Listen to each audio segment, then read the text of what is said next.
Une nouvelle affaire d'emploi fictif dans les hautes sphères politiques? Quelques années après François Fillon, c'est Nicolas Sarkozy qui fait face à de telles accusations. Ce mercredi 13 janvier, le Canard enchaîné révèle que son ex-épouse a été rémunérée pour un poste à l'Assemblée nationale qu'elle n'aurait jamais occupé. De 2002 à mars 2003, pendant 9 mois, Cécilia Attia aurait touché un salaire en tant qu'assistante parlementaire de la députée des Hauts-de-Seine Joëlle Caldy-Reynaud, qui venait alors de remplacer Nicolas Sarkozy, nommé ministre de l'Intérieur. Mais l'hebdomadaire n'a retrouvé aucune trace de son travail au sein de l'Assemblée nationale. Pas un article, pas le moindre reportage, pas un seul des multiples ouvrages consacrés à l'ex-première dame ne mentionne son boulot d'attachée parlementaire auprès de la députée de Puteaux, écrivent notamment nos confrères, qui révèlent que pour 75,84 heures de travail par mois, Cécilia Attia a touché 3,088 € net. À cette même époque, celle qui était encore l'épouse de Nicolas Sarkozy avait un bureau place Beauvau où elle travaillait en collaboration avec son mari, bénévolement.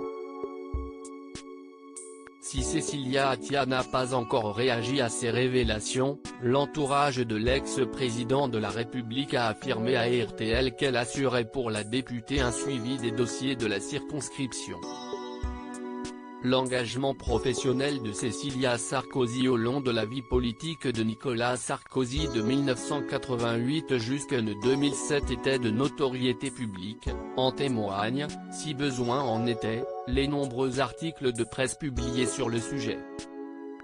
Elle était notamment très impliquée à Neuilly-sur-Seine et, plus globalement, dans la 6e circonscription des Hauts-de-Seine dont son mari fut le député, ont ajouté les proches de Nicolas Sarkozy dans les colonnes de l'hebdomadaire avant de préciser, cet engagement sur le terrain était d'ailleurs si fort qu'elle n'excluait pas elle-même de se présenter à un mandat sur ce territoire.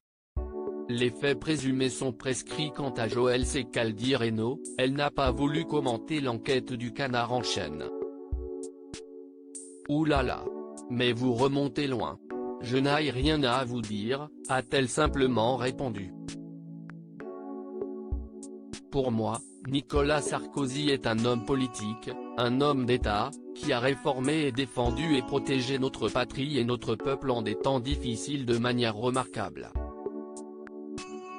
Le reste ne m'intéresse absolument pas, si est à la justice de décider, ce n'est pas à moi de commenter, réagissait Guillaume Pelletier, le numéro 2 des Républicains, sur les ondes de Sud Radio. Comme le note le Canard enchaîné, les faits s'ils se sont déroulés, ne donneront sûrement pas lieu à une enquête puisqu'ils sont prescrits. L'avocat de Joëlle Caldy-Reynaud, maître Rémy-Pierre Drey, a d'ailleurs estimé qu'il n'y a aucune matière délictuelle dans ces faits et que l'absence de réalité du travail reste à démontrer, et pour peu que quelqu'un veuille les qualifier pénalement, ils seraient très largement prescrits. Le délai est de 6 ans.